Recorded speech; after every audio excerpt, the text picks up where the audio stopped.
नमस्कार सभी को। देखिए 6 नंबर का चैप्टर जो है उसका फर्स्ट पार्ट है वंशागति के आणविक आधार, मॉलिक्यूलर बेसिस ऑफ इनहेरिटेंस। तो मॉलिक्यूलर बेसिस ऑफ इनहेरिटेंस का क्या तात्पर्य है?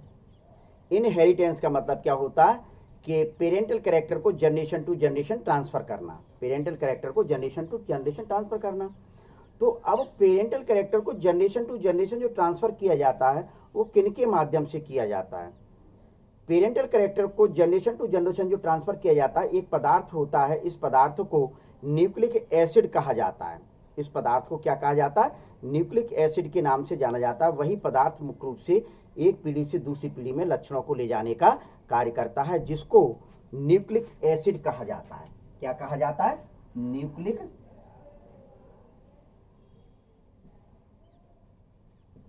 एसिड कहा जाता है। तो ये लिख दिया गया न्यूक्लिक एसिड। तो क्या लिख सकते हैं इसकी परिभाषा? वे पदार्थ जो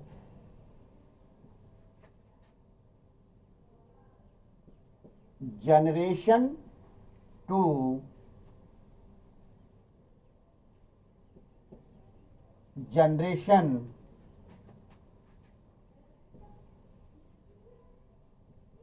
कैरेक्टर ट्रांसफर करते हैं। क्या? वे पदार्थ जो जनरेशन टू जनरेशन कैरेक्टर को ट्रांसफर करते हैं उन्हीं को मुख्य रूप से क्या कहा जाता है? न्यूक्लिक एसिड कहा जाता है। इसके अलावा हमारे शरीर में होने वाली विभिन्न क्रियाओं को नियंत्रण केंद्र भी ये होते हैं। शरीर में बहुत सारी क्रियाएं होती, बहुत सारी मैकेनिज्म होती हैं, तो उनको मुख्य रूप से कंट्रोल करने का जो कार्य करता है सेल्स में, क्या सेल्स में होने वाली विभिन्न प्रकार की क्रियाओं को कंट्रोल करने का कार्य करता है, तो वही न्यूक्लिक एसिड मुख्य रूप से करता है। तो न्यूक्लिक एसिड की खोज, न्यूक्लिक एसिड को सबसे पहले देखा किसने था? एक स्विस साइंटिस्ट थे। इन स्विस साइंटिस्ट का नाम है फ्रेडरिक मिस्चर। कौन से वैज्ञानिक थे? Frederick Miescher. देखिए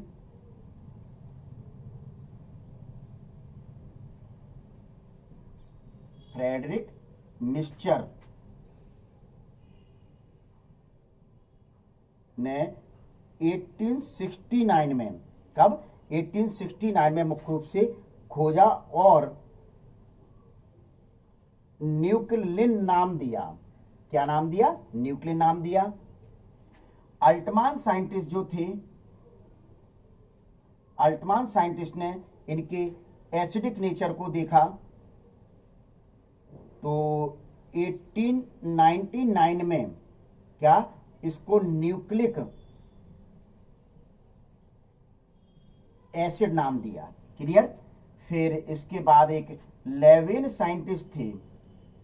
कौन से साइंटिस्ट थे? लेविन साइंटिस्ट ने मुख्य रूप से इनमें राइबोज शुगर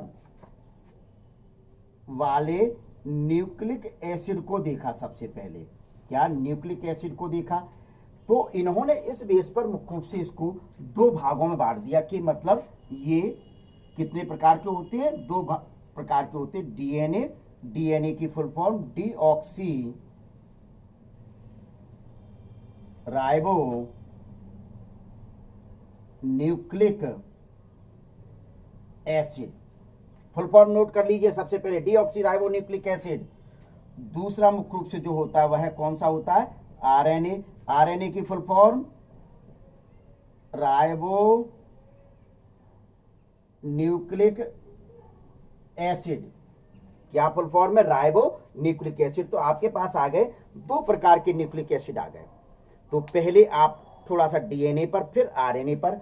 तो डीऑक्सीराइबो न्यूक्लिक एसिड, यह जो डीएनए होते हैं डीऑक्सीराइबो न्यूक्लिक एसिड, ये कहां पाए जाते हैं? सबसे पहली बात तो ये प्रोकैरियोटिक कोशिका में पाए जाते हैं। कहां पाए जाते हैं? प्रोकैरियोटिक कोशिका में पाए जाते हैं और यूकैरियोटिक दोनों कोशिकाओं में पाए जाते हैं।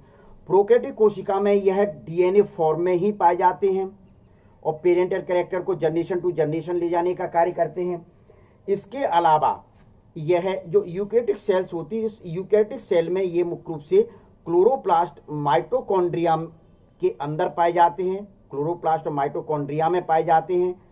इसके अलावा ये जो न्यूक्लिक एसिड होते हैं ये यूकैरियोटिक सेल्स के केंद्रक में हिस्टोन प्रोटीन से मिलकर क्रोमोसोम बनाते हैं। क्या हिस्टोन प्रोटीन से मिलकर क्या बनाते हैं? क्रोमोसोम बनाते हैं। और यही क्रोमोसोम जो स्ट्रक्चर होती है वह जनरेशन टू जनरेशन कैरेक्टर को ट्रांसफर करने का कार्य करती है। तो विशेष तौर पर ध्यान रख लीजिए आप लोग कि डीएनए प्रोकैरियोटिक सेल्स में डीएनए फॉर्म में ही पाए जाते हैं। इसके अलावा यह यूकैरियोटिक सेल में माइटोकॉन्ड्रिया और क्लोरोप्लास्ट में पाए जाते हैं।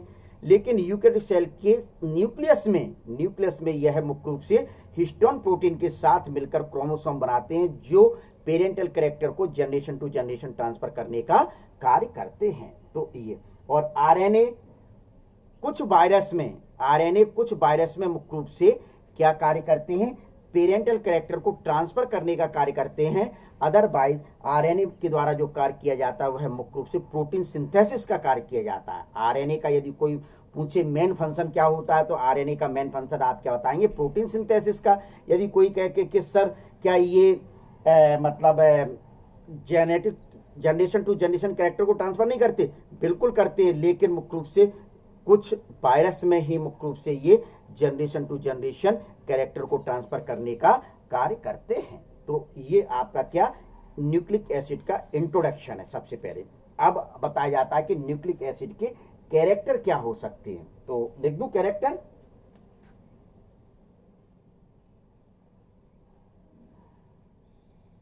Character of nucleic acid. Character of nucleic acid. तो देखिए एक एक कैरेक्टर पर आप और हम लोग चर्चा करते हैं। तो it is a genetic material. यह आनुवांशिक पदार्थ है। यह एक आनुवांशिक पदार्थ होता है। क्या होता है? यह एक आनुवांशिक पदार्थ है। Number 2, it should be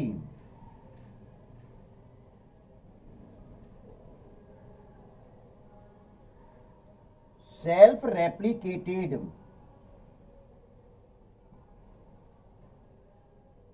self replicated का मतलब यह स्वयं डिवाइड होकर मुख्य रूप से अपने जैसा ही दूसरा डीएनए या दूसरा न्यूक्लिक एसिड बनाने का कार्य करता है। यानी कार्बन कॉपी बिल्कुल हूबहू वही मुख्य रूप से बनाने का कार्य करता है। इस वजह से लिख दिया it should be self replicated. क्या लिख दिया? It should be self replicated. ठीक है, दूसरा पॉइंट मैं यहीं लिख रहा हूं। तीसरा point, it should be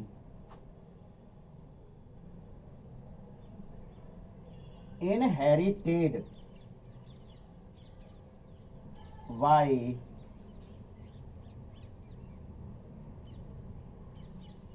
offspring। यह मुख्य रूप से क्या होता है कि इनहेरिटेड होता है, एक जनरेशन से दूसरे जनरेशन में मुख्य रूप से जाता है। क्या? एक जनरेशन से दूसरे जनरेशन में मुख्य रूप से जाता है। फिर आप 4th नंबर में बता सकते हैं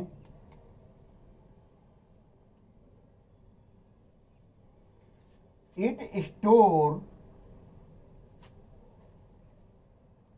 जेनेटिक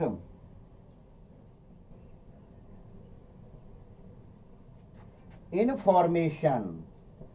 यह मुख्य रूप से क्या होता है? आनुवांशिक सूचनाओं को संग्रहित करता है। यह आनुवांशिक सूचनाओं को मुख्य रूप से संग्रहित करने का कार्य करता है। तो ये एक मैंने मतलब कहा जाए कि जनरल कैरेक्टर बता दिए जो महत्वपूर्ण है। क्या? जनरल कैरेक्टर बता दिए जो महत्वपूर्ण है। इसका जरा स्क्रीनशॉट ले लीजिए आप लोग। ले लिया स्क्रीनशॉट? मैं डाल दूं अब। चलिए अब देखते हैं इसकी केमिकल कंपोजिशन को।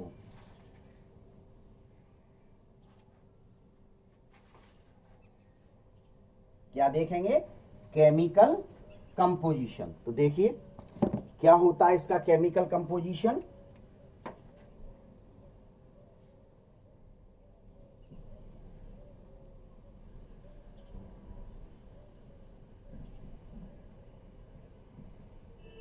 अर्थात रासायनिक संगठन, नोट कर लीजिए रासायनिक संगठन। तो केमिकल कंपोजिशन में मुख्य रूप से इसके अंतर्गत, मतलब केमिकल कंपोजिशन मतलब ये बना काय का होता है, रासायनिक संगठन से तात्पर्य ये बने काय काय के होते हैं। तो देखिए, तो सबसे पहले ये नाइट्रोजन बेस,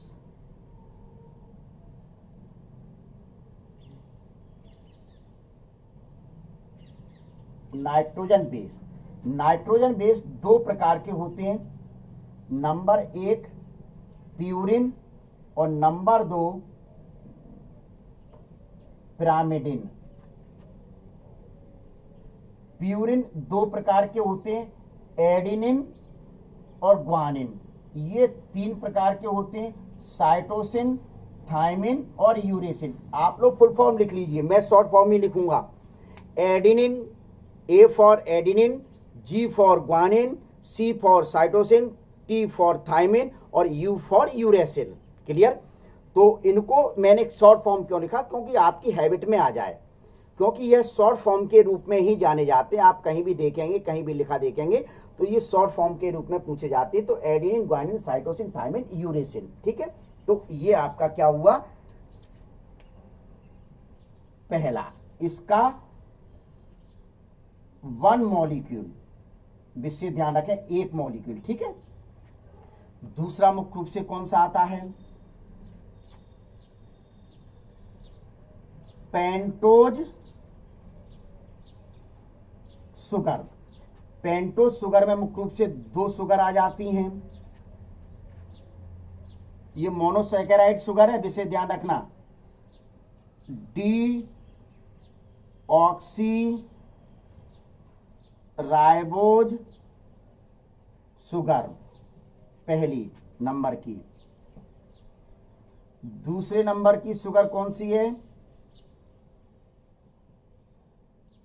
राइबोज शुगर।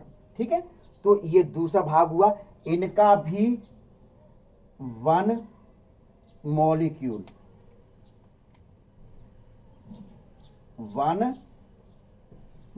विशेष तौर पर आपको ध्यान रखना है। फिर तीसरे नंबर पर जो आता है वह है H3PO4, यानी कि फॉस्फोरिक एसिड। क्या? Phosphoric acid. इसका भी मुख्य रूप से आपका जो आएगा वह है क्या? One molecule. ठीक है, तो ये तीनों से मिलकर मुख्य रूप से न्यूक्लिक एसिड बने होते हैं। ये तीनों मिलकर मुख्य रूप से क्या बनाते हैं? Nucleic acid. अब लेकिन मैंने आपको बता के आया कि न्यूक्लिक एसिड डीएनए आरएनए होते हैं। तो डीएनए में कौन, डीएनए को मिलकर कौन बनाता है? आरएनए को मिलकर कौन बनाता है? भाई ये तो पॉलीमर हैं, पॉलीमर ऑफ न्यूक्लियोटाइड। क्या? डीएनए न्यूक्लियोटाइड से मिलकर बने होते हैं, आरएनए न्यूक्लियोटाइड से मिलकर बने होते हैं, यानी कि nucleic acid is a polymer of nucleotide. क्या बोल सकते हैं? कहीं मैं लिख दूं, चलिए, nucleic acid is a polymer of nucleotide. यानी कि क्या हो गया? न्यूक्लियोटाइड जो होते हैं वो मुख्य रूप से न्यूक्लिक एसिड के पॉलीमर होते हैं, यानी कि बहुत सारे न्यूक्लियोटाइड मिलकर न्यूक्लिक एसिड को बनाते हैं। क्या? बहुत सारे पॉलीमर मिलकर, बहुत सारे न्यूक्लियोटाइड मिलकर क्या बनाते हैं? न्यूक्लिक एसिड बनाते हैं। तो इस वजह से लिख दिया polymer of nucleotide, polymer of nucleotide. Clear? तो इसका ले लीजिए स्क्रीनशॉट। अब आप और हम लोग डीएनए और आरएनए के जो न्यूक्लियोटाइड होते हैं वह किस किस से मिलकर बनाए होते हैं? भाई नाइट्रोजन बेस में तो मैंने आपको ये बताया AGCT। क्या ये पांचों पाए जाते हैं डीएनए में? भैया ऐसा नहीं है, पांचों नहीं पाए जाते हैं। Adenine, guanine, cytosine, thymine, uracil, पांचों नहीं पाए जाते हैं। पेंटो शुगर है, पेंटो शुगर में मैंने दो बताई, डीऑक्सीराइबो शुगर, राइबो शुगर। तो ये डीएनए आरएनए में दोनों नहीं पाई जाती। दोनों में जो पाया जाता है वह कौन सा पाया जाता है? H3PO4 सिर्फ पाया जाता है। क्या पाया जाता है? H3PO4 सिर्फ पाया जाता है। तो अब आप चर्चा करेंगे न्यूक्लिक एसिड पर। किस पर चर्चा करेंगे? न्यूक्लिक एसिड के डीएनए मतलब डीएनए के न्यूक्लियोटाइड और आरएनए के न्यूक्लियोटाइड पर, सॉरी निकल गया था, न्यूक्लिक एसिड पर चर्चा। न्यूक्लिक एसिड पर तो बहुत समय से हो रही है, अब डीएनए न्यूक्लियोटाइड और आरएनए न्यूक्लियोटाइड पर चर्चा करेंगे। ले लीजिए स्क्रीनशॉट इसका, जरा लिख लिया करें बैठे हुए। चलिए, तो देखिए अब क्या बताते हैं,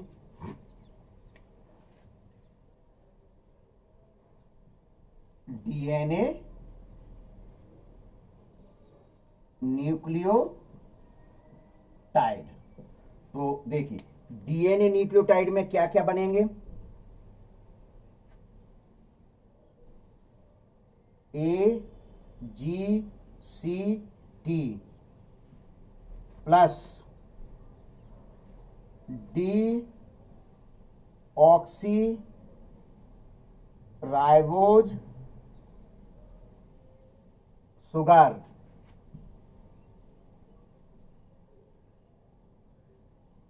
टेढ़ी लाइन जाती है, बस यही गड़बड़ है। डी ऑक्सी राइबोज शुगर, ठीक, प्लस H3PO4, ठीक है। तो ये है आपका डीएनए न्यूक्लियोटाइड। अब यहां मैं लिखे देता हूं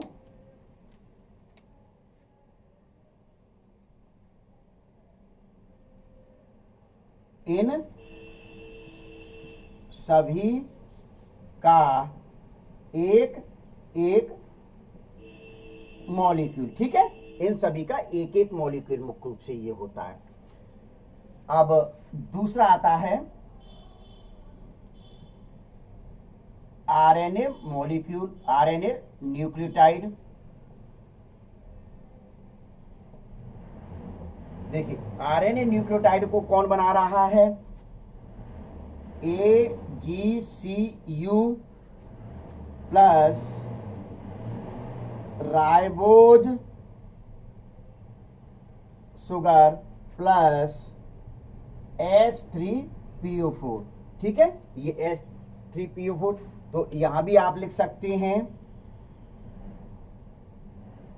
इन सभी का एक एक मॉलिक्यूल, ठीक है, तो ये लिख दिया गया, क्लियर। तो यहां क्या बात हुई, देखिए इसमें आपके क्या पाया जा रहा है, थायमिन पाया जा रहा है, यहां क्या पाया जा रहा है, यूरेसिल पाया जा रहा है। तो बहुत ज्यादा कंपटीशन एग्जाम में पूछा जाता है, बहुत ज्यादा पूछा जाता है कि डीएनए में कौन सा नाइट्रोजन बेस एब्सेंट होता है। तो आपको क्या बताना है, यूरेसिल नाइट्रोजन बेस एब्सेंट होता है। क्या बताना है, यूरेसिल नाइट्रोजन बेस मुख्य रूप से एब्सेंट होता है। यदि कोई पूछता है कि आरएनए में कौन सा नाइट्रोजन बेस एब्सेंट होता है, तो आप वहां क्या बताएंगे, आरएनए में मुख्य रूप से थायमिन नाइट्रोजन बेस एब्सेंट होता है, ये चीज। अब कोई पूछ ले कि भाई डीएनए में कौन सी पेंटोज शुगर पाई जाती है, तो क्या बताओगे, डीएनए में जो पेंटोज शुगर पाई जाती है वह कौन सी होती है, डीऑक्सीराइबोज शुगर होती है। कौन सी होती है, डीऑक्सीराइबोज शुगर होती है। कोई पूछ ले कि आरएनए में कौन सी पेंटोज शुगर पाई जाती है, तो आप क्या बताओगे, राइबोज शुगर आरएनए में मुख्य रूप से पाई जाती है। तो ये चीज आपके क्या हुए, न्यूक्लियोटाइड हुए। अब एक शब्द और आ जाता है, एक शब्द और आ जाता है, ये क्या आता है, न्यूक्लियोसाइड। कोई पूछ ले भाई न्यूक्लियोसाइड क्या होते हैं, तो क्या बताओगे, इसकी सबसे सिंपल डेफिनेशन, इसकी डेफिनेशन में कहीं कोई प्रॉब्लम नहीं है। देखिए तो यहां मैं इसकी डेफिनेशन का जिक्र करना चाह रहा हूं, तो सीधे सीधे क्या लिख दूं, न्यूक्लियोटाइड माइनस, गणित आ गया, देखिए यहां मैथ आ गया, माइनस H3PO4, यानी न्यूक्लियोटाइड में से H3PO4 को हटा दिया जाए, फास्फोरिक एसिड को हटा दिया जाए, तो मुख्य रूप से क्या बन जाते, न्यूक्लियो ओ रह गया, न्यूक्लियोसाइड क्या बन गया, न्यूक्लियोसाइड बन गया। इसकी दूसरी क्या दे सकते हैं, देखिए दूसरी क्या बता सकते हैं,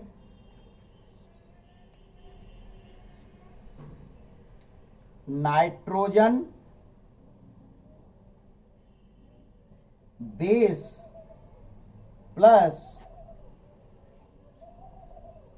पेंटोज शुगर, यानी कि नाइट्रोजन बेस और पेंटोज शुगर मिलकर मुख्य रूप से न्यूक्लियोसाइड का निर्माण करते हैं। क्लियर? तो ये मुख्य रूप से आपको काय में पढ़ना है, सीधे सीधे न्यूक्लिक एसिड के अंतर्गत इतना पढ़ना है।